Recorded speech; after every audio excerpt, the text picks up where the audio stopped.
Assalamualaikum warahmatullahi wabarakatuh. Jumpa lagi dengan saya Tama dalam Ada Apa Gerangan 2. Bagaimana kabar kalian? Semoga selalu diberikan kesehatan dan juga rezeki yang cukup. Jumpa lagi di Ada Apa Gerangan 2, di mana di sini saya akan khusus membacakan cerita-cerita mistis bersambung. Dan kita akan lanjutkan cerita tentang sebuah desa Setralaya. Desa yang para penduduknya masih mengikuti aliran Bhairawa Tantra, aliran Tantra garis kiri. Seperti apa sih aliran tersebut? Dan hal ini pun yang membuat Hafid menjadi penasaran dan ingin mencari tahu lebih lanjut. Nah, seperti apa ceritanya? Langsung saja kita simak. Teman-teman, ada apa gerangan? Ceritanya mulai dari sini. Malam itu, suasana desa Setralaya terasa lebih sunyi dari biasanya. Angin yang bertiup pelan di luar jendela justru menambah kesan sepi yang mencekam. Di kamar yang diterangi lampu minyak kecil di atas meja, Hafid duduk sendirian. Mayang sudah lebih dulu tidur, meskipun sejak insiden sore tadi, ia tampak cemas. Hafid bersandar pada dinding kayu kamar sambil memeluk lututnya. Matanya kosong menatap langit-langit. Di dalam pikirannya, bayangan tubuh Yono yang kejang-kejang dengan sorot mata membelalak dan mulut menganga masih membekas tajam. Lalu tatapan tajam Mbah Jasman sebelum meninggalkan rumah itu, seperti ada pesan tersembunyi dalam pandangannya, entah ancaman atau peringatan. Hafid mendesah panjang. Apa aku harus berhenti di sini? Batinnya. Ia mengingat kembali alasan awal ia datang ke desa ini. Demi cinta pada Mayang, demi menyatu dengan keluarganya, dan sekarang demi menegakkan kembali nilai-nilai kebaikan yang sudah lama padam di desa itu. Tapi semakin ia berusaha menyalakan cahaya, semakin gelap kekuatan yang menyambutnya. Kalau seorang Kiai Purwo saja bisa dihilangkan oleh mereka, apalagi aku? Siapa aku? Hanya orang asing yang bahkan tidak dianggap warga desa. Pikirnya getir. Tangannya mengepal, gemetar oleh dilema yang menyesakkan. Ia menunduk, hatinya seperti digempur dua arah. Satu ingin pergi jauh dan menyerah, satu lagi menolak untuk membiarkan kejahatan tradisi bertopeng kepercayaan terus berlangsung. Dalam diam, ia bergumam pelan. Kalau aku pergi, siapa yang akan menuntun anak-anak seperti Yono dan Sugeng? Siapa yang akan mengingatkan bahwa langgar itu bukan tempat sial, tapi rumah doa? Angin malam merayap masuk dari celah jendela, menggugurkan kelopak bunga sesajen di luar yang mulai mengering. Hafid memejamkan mata. Wajah anak-anak kecil tanpa kepala yang pernah ia lihat berdiri di luar langgar kembali muncul dalam bayangan. Tapi kali ini mereka tidak menakutkan. Mereka seperti meminta sesuatu. Lalu wajah Mayang muncul. Bagaimana kalau semua ini juga menyangkut Mayang? Hafid membuka mata. Ia meraih Al-Quran kecil dari sisi ranjang, membukanya dan menatap ayat yang pertama kali terbaca. Janganlah kamu merasa lemah dan jangan pula bersedih hati, karena kamu paling tinggi derajatnya jika kamu orang beriman. Quran Surat Ali Imran 139. Tangannya gemetar memegang musyaf itu. Ia tak bisa tidur malam itu. Tapi satu hal sudah ia putuskan. Besok ia akan kembali ke langgar. Entah apa yang terjadi, dia akan tetap berdiri. Bukan untuk melawan, tapi untuk menjaga cahaya yang mulai menyala, meski hanya setitik di tengah gelap pekat Setralaya. Malam itu, setelah pergolakan batin yang panjang, Hafid akhirnya memaksakan diri untuk memejamkan mata. Ia tahu seberat apapun pikirannya, tubuhnya harus cukup kuat karena seperti biasa, ia tak ingin meninggalkan kebiasaan sholat malam. Satu-satunya tempat ia bisa mengadu semua ketakutannya, kebingungan, dan harapannya secara jujur kepada Sang Pencipta. Tidur Hafid tidak benar-benar dalam. Ia seperti tidur dengan telinga yang terus mendengarkan, hati yang tetap terjaga. Dan tepat ketika malam menunjukkan pertengahan, sekitar pukul 2 dini hari, ia terbangun dengan perasaan yang tidak biasa. Ada hawa dingin menusuk, namun bukan dari dingin malam, melainkan seperti keganjilan. Ia duduk di tepi ranjang, perlahan meraba sisi ranjang sebelah kanan, tapi kosong. Mayang, ia menoleh, tidak ada, tidak di dalam kamar. Firasat Hafid mulai tidak enak. Ia segera bangkit dan menapaki lorong rumah menuju kamar mandi di belakang. Pintu tertutup. Ia ketuk perlahan, tidak ada sahutan. Ia membukanya dan kosong. Ia lalu langsung berjalan ke dapur, juga kosong. Kini dadanya mulai gelisah. Ia melangkah cepat ke pintu depan rumah yang ternyata terkunci dari dalam. Tapi ketika dibuka, suara decitan engsel yang lirih seperti beradu dengan kesunyian malam. Hafid terdiam beberapa detik, matanya menyipit menatap keluar. Di ambang pagar rumah, di bawah cahaya rembulan yang redup dan samar diselimuti kabut tipis, Mayang berdiri membelakanginya. Diam tak bergerak, tubuhnya tampak kaku, rambutnya menjuntai lemas mengikuti tiupan angin malam. "Mayang," panggil Hafid setengah berbisik, namun tidak ada jawaban. Ia melangkah cepat melewati halaman rumah. Dan begitu mendekat, Hafid melihat wajah istrinya dari samping dengan mata terpejam, bibir sedikit terbuka, dan tubuhnya tegak seperti orang yang menanti atau menyambut sesuatu. "Ya Allah," desis Hafid pelan. Ia menyentuh lengan istrinya, dingin tapi tidak menggigil, nafasnya teratur.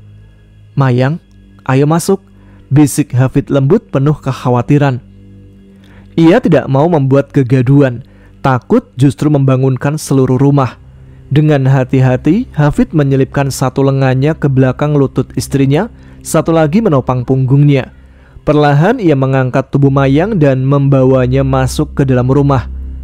Saat melewati ambang pintu, ia sempat menoleh ke arah jalan di luar pagar. Ada sesuatu yang membuat bulu kuduknya berdiri, semacam bayangan hitam di ujung jalan, seperti sesosok makhluk tinggi besar berdiri diam. Tapi Hafid buru-buru menutup pintu. Ia membawa Mayang ke kamar, membaringkannya kembali ke atas ranjang, menyelimutinya perlahan, dan duduk di tepi ranjang, menatap wajah istrinya yang masih terpejam, namun kini terlihat lebih tenang. "Ulah siapa ini? Demi Allah, aku tidak akan tinggal diam," gumamnya lirih. Ia pun bangkit menuju kamar mandi untuk mengambil wudhu. Kali ini sholat malamnya akan lebih panjang, doanya akan lebih banyak. Pagi itu mentari menyusup lembut di antara celah anyaman dinding rumah, menghangatkan udara yang semalam dipenuhi gelisah. Hafid duduk di ruang tengah, menyelesaikan segelas teh hangat yang disiapkan Mayang. Tak seperti biasanya, pagi itu wajah Hafid lebih serius. Ia menatap istrinya yang tengah mengaduk sayur di dapur, lalu memanggil pelan. "Yang, semalam kamu sadar nggak kalau kamu sempat jalan keluar rumah?" Mayang menghentikan gerak tangannya. "Maksudnya, Mas?" "Kamu berdiri di depan pagar, diam saja, matamu terpejam. Aku sempat kira kamu kemana, tapi kamu keluar. Jalan dalam tidur kali ya? Aku gendong kamu balik ke kamar." Mayang perlahan duduk, wajahnya tampak bingung, bahkan sedikit cemas. Aku nggak ngerasa apa-apa, Mas. Tapi memang semalam aku tidur itu nggak tenang. Rasanya setengah sadar, kayak bukan mimpi sih, tapi kayak juga nyata. Aku dengar suara-suara kayak orang membaca mantra gitu, tapi samar. Terus ada suara langkah kaki banyak, jauh, seperti arak-arakan." Hafid mengangguk pelan. "Aku curiga kamu juga mengalami gangguan karena aku." Mereka berdua terdiam. Keheningan itu terpecah oleh suara Bu Marni yang mendekat sambil membawa nampan berisi lauk. Ia baru saja keluar dari dapur belakang. "Mayang tidur sambil jalan, Hafid?" tanyanya dengan nada heran. Hafid menjawab dengan anggukan kecil. "Tadi malam saya temukan Mayang berdiri di depan pagar, kayak orang yang menunggu sesuatu, Bu." Bu Marni menghela nafas panjang lalu duduk. Raut wajahnya berubah seperti terseret kenangan lama. "Ya Allah, aku baru ingat." Mayang menoleh cepat. Apa bu? Sukma, adikmu dulu juga begitu. Beberapa malam sebelum kejadian di sungai itu, dia juga sering tidur sambil jalan, diam-diam keluar rumah.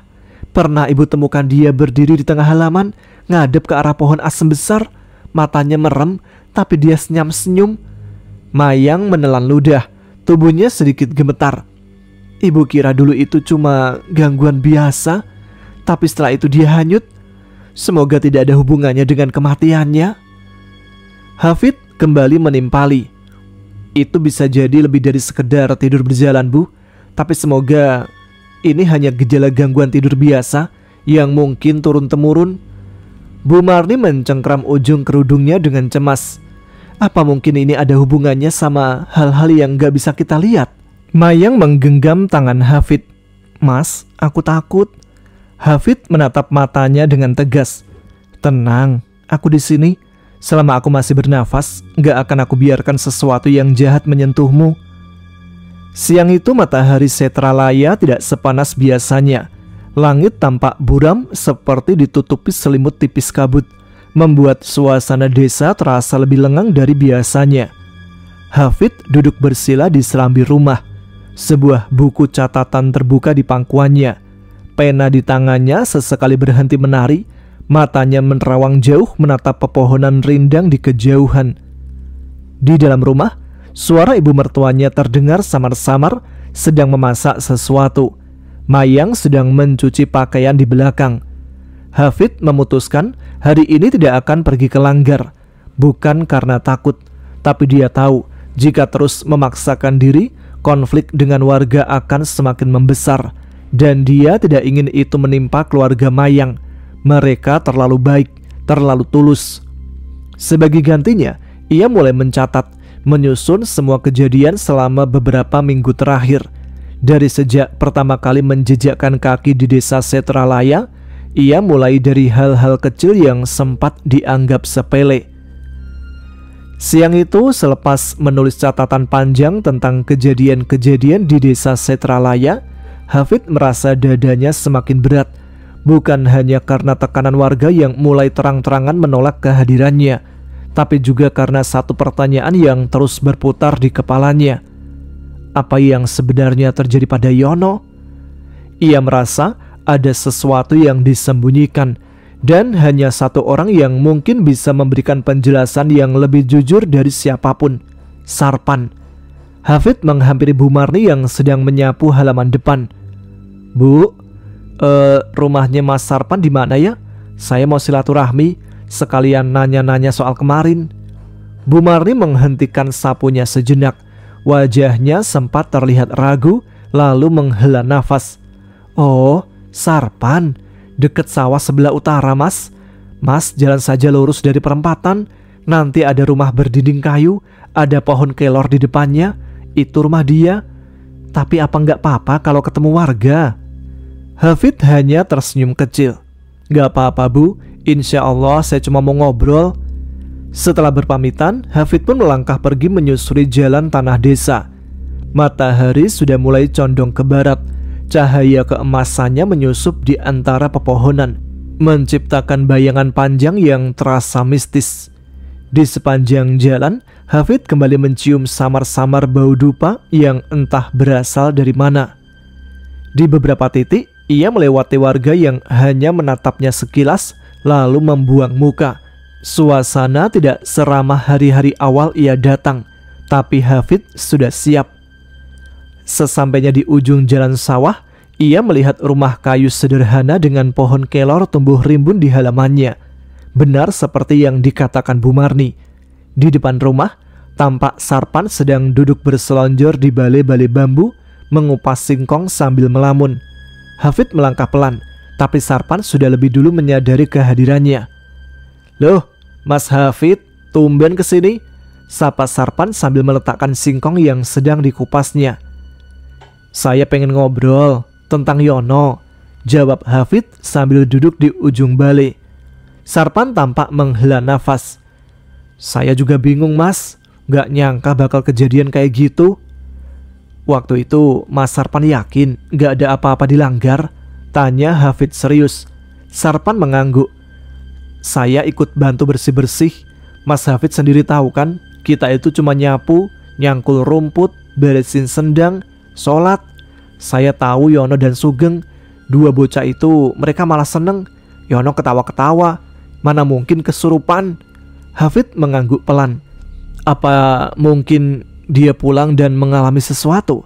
Atau ada yang menargetkan dia karena pergi ke langgar? Sarpan termenung. Mas, saya bilang terus terang aja ya, desa ini aneh. Ada bagian yang saya tahu dan ada yang tidak saya tahu. Tapi satu hal yang saya dengar dari orang-orang tua, langgar itu tempatnya bentrok. Dulu itu tempat Kiai Purwo, dan Kiai itu banyak yang bilang melawan arus. Jadi mungkin sekarang setiap orang yang berani menghidupkan langgar itu lagi kayak diincar sesuatu. Hafid menatap Sarpan dengan dalam.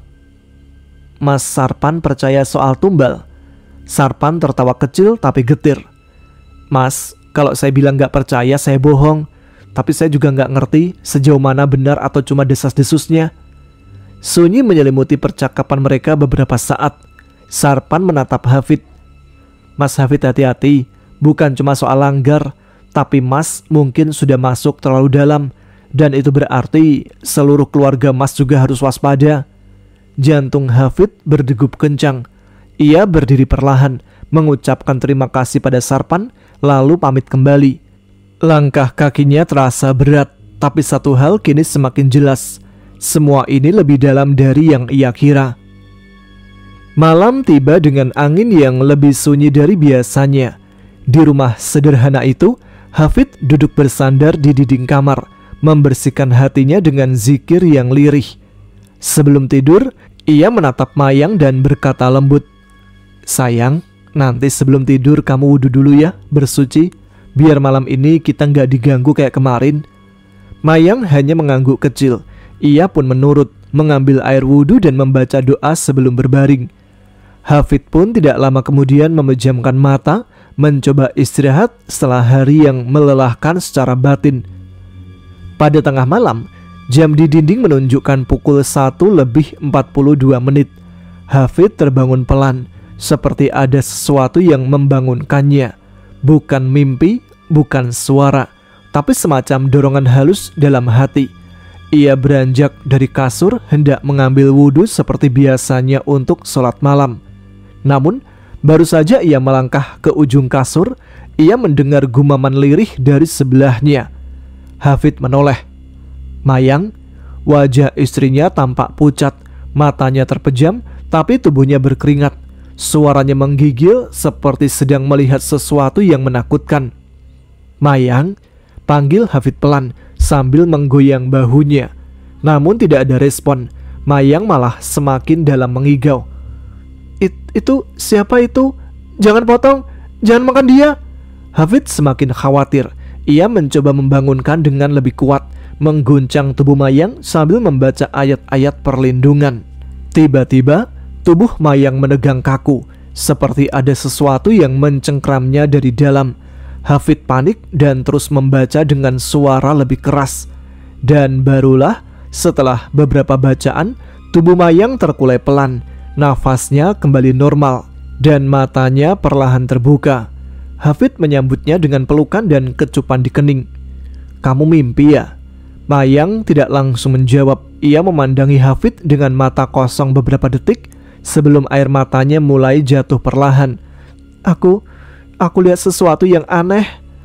Cerita saja, pelan-pelan. Hafid menenangkan. Mayang duduk sambil merapat ke Hafid, memeluk lututnya.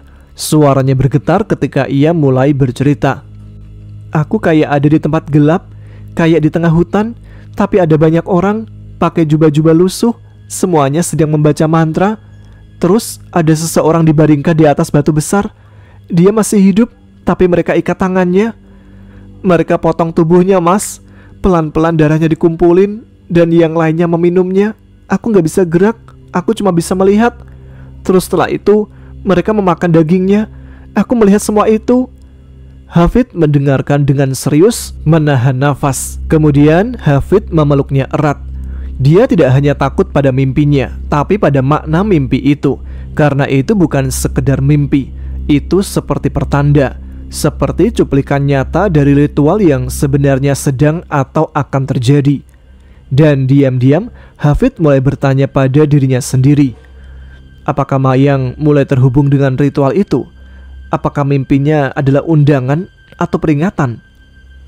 Hari-hari berikutnya Hafid tetap pada pendiriannya. Setiap pagi selepas sarapan, ia pamit pada Mayang dan Bu Marni untuk kembali ke langgar membawa cangkul dan sapu lidi.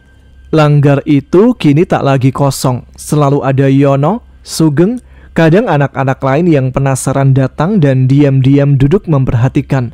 Namun, justru sejak aktivitas langgar ini rutin dilakukan, desa mulai diliputi gejala-gejala ganjil.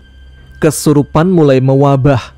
Awalnya hanya Yono, namun selang beberapa hari kemudian, 2 anak tetangga Sarpan, lalu keponakan Bu Marni yang berusia 10 tahun, kemudian anak kembar perempuan dari dusun atas.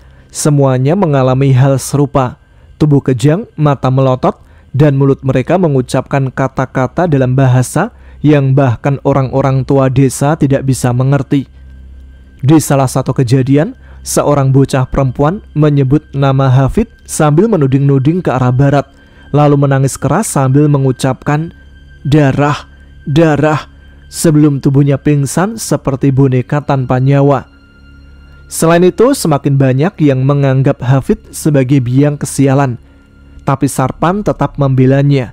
Diam-diam ia bahkan mengatakan pada Hafid bahwa menurut orang tuanya dulu, langgar itu memang pernah dilarang dipakai karena dianggap menarik perhatian lain.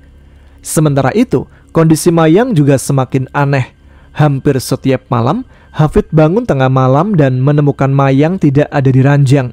Ia selalu mencarinya ke belakang rumah dan berulang kali menemukan istrinya berdiri kaku di ambang pagar dengan mata terpejam, wajah datar, seolah menyambut sesuatu dari kegelapan. Kadang Hafid memanggil dengan pelan, kadang terpaksa mengguncangnya. Dan setiap kali terbangun, Mayang selalu menangis lalu berkata, "Aku mimpi itu lagi, Mas. Mimpi orang-orang itu. Mereka memanggil aku. Suaranya semakin jelas." Hafid mulai khawatir. Ia mencatat setiap jam kejadian, bahkan menulisnya. Yang membuatnya lebih ngeri, setiap mimpi terjadi pada malam-malam dengan fase bulan tertentu, menjelang bulan purnama penuh. Mayang juga mulai menyebut sebuah nama yang sama dalam mimpinya, Durga Maharati. Keanehan lain juga terjadi. Suatu pagi, Bu Marni teriak dari belakang rumah. Air sumur yang biasa dipakai kini berbau amis dan anyir seperti darah, padahal tidak ada bangkai atau sumbatan. Beberapa tetangga juga mengalami hal yang sama. Kemudian, Hafid pada suatu pagi menemukan jejak kaki mengelilingi langgar, namun bentuknya tidak manusiawi. Panjang, jari-jarinya banyak, dan seperti melangkah menyamping. Jejak itu berakhir di dekat pohon asem yang penuh jimat. Beberapa malam, warga mulai membicarakan suara gamelan dari arah hutan. Sayup-sayup seperti sedang ada hajatan. Tapi siapa yang menggelar? Tidak pernah ada kabar siapapun yang menikah atau punya acara.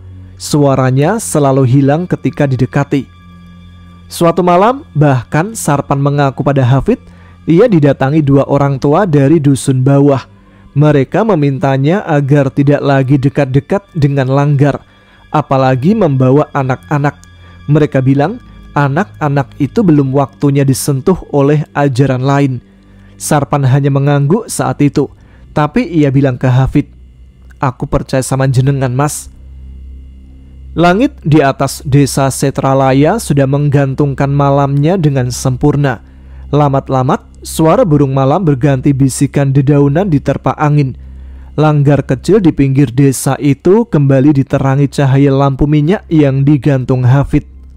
Sehabis sholat maghrib, ia duduk bersila lama, melanjutkan zikir yang mulai menjadi rutinitasnya setiap senja menjelang malam.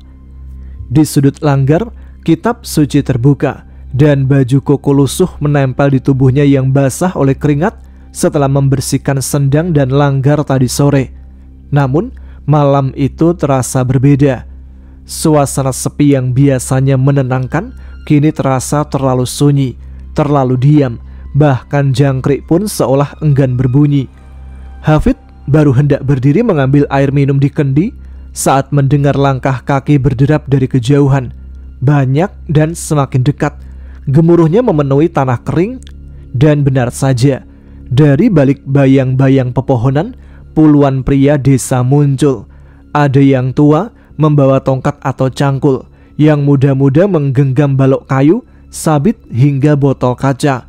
Sorot mata mereka tajam tidak menyisakan keraguan.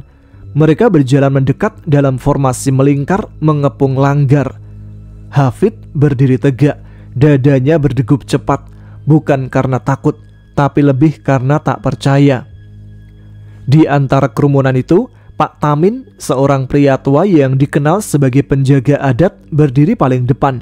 Suaranya parau namun lantang menembus malam. "Mas Hafid, jenengan sudah kami peringatkan, kami sudah kasih tahu, tapi kamu masih saja ngajari anak-anak kami ajaranmu. Lihat sekarang, berapa anak yang kesurupan, berapa yang gak bisa tidur. Kamu itu membawa malapetaka." Hafid mengangkat tangannya pelan, mencoba menenangkan. "Pak, saya tidak ada maksud buruk. Saya hanya ingin mereka mengenal Tuhannya, supaya bisa membedakan mana yang baik dan..." "Cukup!" Suara itu menggema, disusul dengan teriakan beberapa warga lain. "Desa ini sudah damai dari dulu, walaupun tanpa ajaranmu itu. Kita di sini makmur, hidup tenang, damai. Ya, jangan bawa-bawa ajaran dari luar ke sini. Kamu pikir lebih pintar dari leluhur kami?" Lingkaran mengecil, nafas Hafid semakin berat. Ia menyadari tidak ada ruang untuk berdialog. Di tengah kepungan, satu pemuda dengan sabit mencoba menyerangnya dari belakang. Tapi Hafid menangkap sabit itu dengan cekatan, memutar badan dan menjatuhkan si penyerang ke tanah. Keributan meledak. Beberapa pemuda maju bersamaan. Hafid yang juga sempat belajar silat di pesantren bergerak lincah. Ia menangkis, memutar badan, menjatuhkan dua orang lagi. Ia tidak menyerang untuk melukai, hanya membela diri. Namun jumlah mereka terlalu banyak. Keringat mulai membasahi pelipisnya. Nafasnya memburu. Langkahnya terhuyung saat sebuah tongkat menghantam lutut kirinya. Lalu tubuhnya dipukul dari samping, perihnya menjalar. Hafid masih berusaha bertahan, tapi sebuah pukulan dari balok kayu mendarat di punggungnya. Ia pun jatuh berlutut. Namun belum sempat bangkit, sebuah balok besar menghantam bagian belakang kepalanya. Dunia langsung gelap, sunyi, tidak ada rasa, tidak ada waktu untuk merasakannya. Tubuhnya jatuh tergolek di depan langgar yang masih hangat oleh zikir. Para warga berdiri membentuk lingkaran sejenak, lalu salah satu dari mereka berkata, "Kita bawa dia, biar Mbah Jasman yang menentukan nasibnya." Malam itu langgar kembali gelap, pelita dimatikan, kitab suci dibakar, suara angin kembali hadir, membawa aroma darah. Suara daun basah bergesekan oleh angin malam pelan-pelan membangunkan Hafid dari gelap yang panjang. Kepalanya berat, pusing tak karuan, dan tubuhnya terasa kebas. Saat matanya mulai terbuka, pandangannya kabur. Tapi satu hal yang langsung membuat jantungnya berdegup kencang. Bau hutan yang lembab, amis dan busuk menyergap hidungnya seperti peringatan dari alam bahwa dia sedang berada di tempat yang tidak semestinya. Perlahan dia mengangkat wajahnya. Sekelilingnya hutan lebat, gelap, akar-akar menggantung dari pepohonan tinggi menjuntai seperti tali takdir.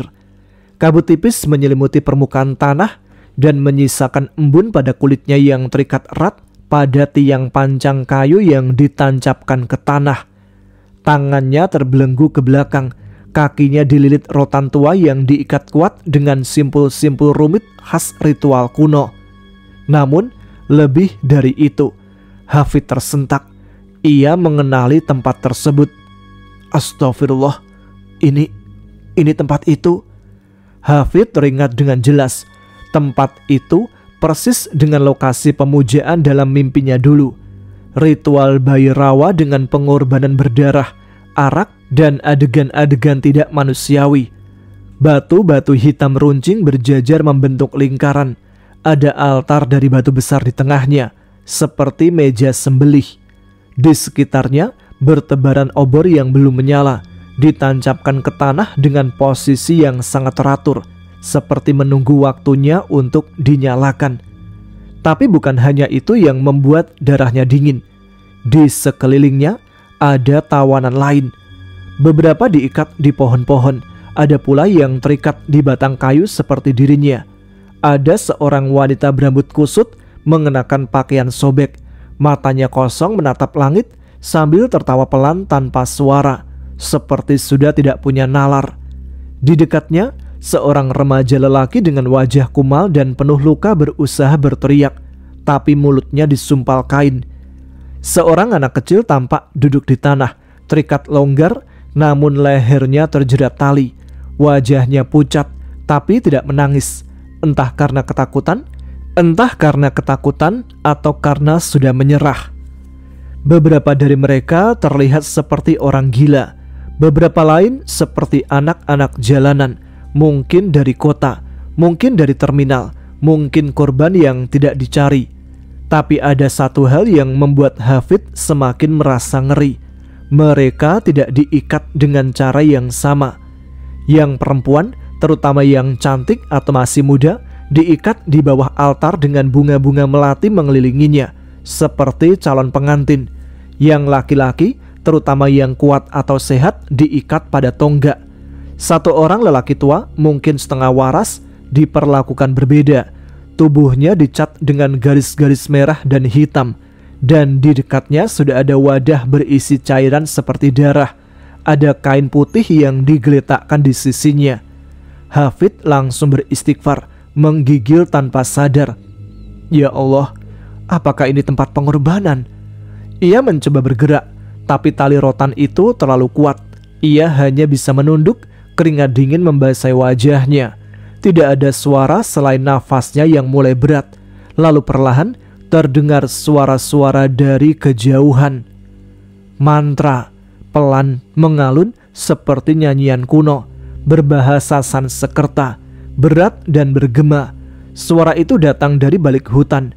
Semakin lama semakin jelas, seperti satu kelompok besar mendekat.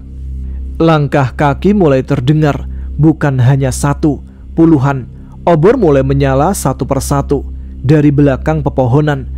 Cahaya kuning kemerahan menyoroti wajah-wajah para pemuja yang perlahan muncul dari balik kegelapan. Sebagian bertopeng tengkorak, sebagian lagi mengenakan jubah hitam, dan ada yang telanjang dada dengan tubuh penuh lukisan ritual, baik itu laki-laki maupun perempuan. Hafid tahu saat itu hanya ada satu pilihan, bertahan dalam iman. Angin malam membawa harum dupa yang lebih tajam dari sebelumnya.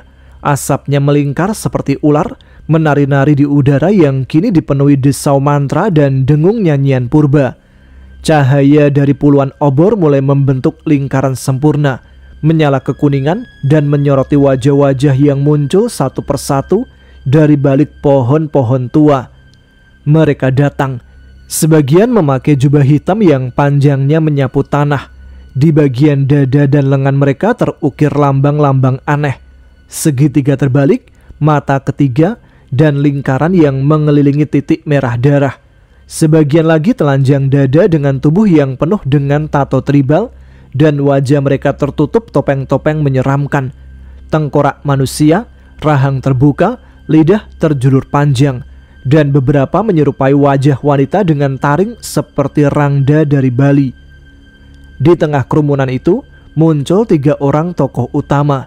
Mereka berjalan beriringan menuju altar batu. Sosok pertama mengenakan jubah merah darah, tinggi dan kurus dengan rambut yang sangat panjang. Sosok kedua lebih kecil, berambut gimbal dengan kulit penuh luka-luka kering. Sosok ketiga bertopeng emas, memegang tongkat kayu dengan kepala ular di ujungnya. Mereka bertiga berjalan tanpa suara, disambut oleh para pemuja lain dengan tunduk sampai lutut menyentuh tanah.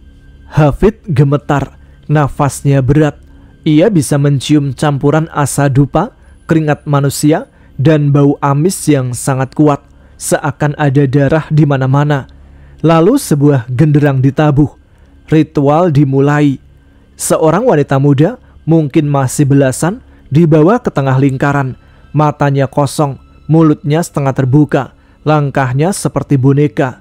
Di belakangnya, 2 orang bertubuh besar membawa kendi tanah liat berisi cairan merah pekat.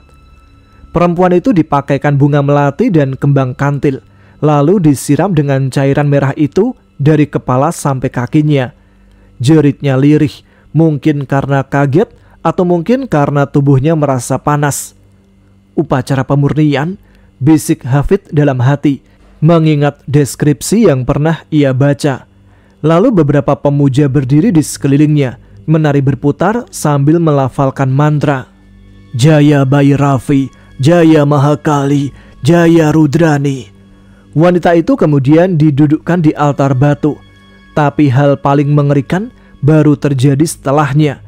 Seorang pemuda dari antara tawanan yang sejak tadi meronta-ronta dan menangis minta tolong diseret keluar. Tubuhnya gemetar, wajahnya penuh air mata dan kotoran. Ia diposisikan di depan altar, ditekuk seperti hewan sembelian. Lalu kepalanya ditekan. Ya Allah, Hafid menjerit dalam hati. Salah satu tokoh berjubah merah mengangkat sebilah pisau panjang dari batu. Pisau itu bukan pisau biasa, bentuknya melengkung dan bergigi, seperti digunakan untuk merobek bukan memotong. Dan dalam satu gerakan, pisau itu menebas leher sang pemuda. Darah menyembur ke segala arah, mengenai altar, mengenai wanita di atasnya, mengenai tanah. Para pemuja bersorak gembira. Beberapa menari dengan tubuh berlumur darah, dan 1 orang menampung darah itu ke dalam batok kelapa. Sebagian dari mereka langsung meminumnya, sementara yang lain berjongkok di samping mayat dan mulai memakan bagian tubuhnya. Tidak semuanya, tidak seluruh dagingnya, hanya bagian tertentu, hati, jantung, dan mata. Hafid menahan muntah, air matanya menetes. Apa yang kulihat ini manusia atau iblis? Tiba-tiba tubuhnya berguncang karena ingin muntah tapi tidak bisa. Ia berdoa dalam hati sekuat-kuatnya, mencoba mengalihkan pikiran. Tapi suara tawa, teriakan kegembiraan, dan jeritan korban berikutnya membuatnya kembali menatap ke depan. Hafid ingin menjerit tapi mulutnya dibekap. Tangan dan kakinya masih terikat di tiang pancang, dan tubuhnya nyaris tak bisa bergerak selain kepala yang menunduk tak berdaya. Tapi rasa penasaran yang bercampur teror membuat dia tetap memaksa mata terbuka. Entah bagian dari ujian spiritual atau pertanda bahwa ia akan menjadi korban berikutnya. Seorang anak perempuan kini maju perlahan, langkahnya kecil, seperti takut atau bingung. Rambutnya kusut, bajunya compang-camping, dan di lehernya tergantung manik-manik dari tulang-tulang kecil yang Hafid tak ingin tebak berasal dari apa. Ia dituntun oleh 2 wanita berpakaian merah, salah satu warna suci dalam Bhairava Tantra yang melambangkan kekuatan, darah, dan energi seksual. Di hadapan altar batu yang kini merah sepenuhnya karena darah, gadis itu dimandikan menggunakan arak atau madya yang dituang dari kendi tanah liat. Air itu meresap ke luka-luka di tubuhnya, membuat gadis itu menggigil ketakutan. Para pemuja mulai bersenandung, mantra dalam bahasa Sanskerta kuno yang sebagian berbunyi, Om Krodha Bhairava Swaha, Om Rudra Bhairavi Nama. Hafid gemetar, kata-kata itu terasa seperti menusuk ke tulang. Lalu prosesi berikutnya dimulai. Bagian yang dalam doktrin Pancamakara disebut mamsa atau konsumsi daging. 2 pemuda gila tampak seperti orang jalanan yang sebelumnya diikat di sisi kanan altar, diseret ke tengah lingkaran. Salah satu dari mereka memberontak, meronta, lalu digebuk hingga pingsan. Tubuhnya telanjang, kurus kering, dan lehernya dilingkari rantai. Sosok bertopeng emas yang kini memimpin prosesi menghunus belati kecil dengan ukiran kepala tengkorak. Ia tidak membunuh secara langsung, tapi menandai tubuh korban, menyayat dada dan paha, dan kemudian mencabut daging segar dari tubuhnya yang masih hidup. Korban menjerit, jeritan paling mengerikan yang pernah Hafid dengar dalam hidupnya. Daging itu lalu dipanggang cepat di atas bara, ditusuk menggunakan tulang panjang, lalu dibagikan kepada para pemuja. Mereka memakannya sambil menari. Daging belum sepenuhnya matang, darah masih menetes, tapi mereka mengunyahnya sambil tertawa, menggoyang tubuh mengikuti tabuhan genderang dan lonceng-lonceng kecil yang diikatkan di pergelangan kaki para penari.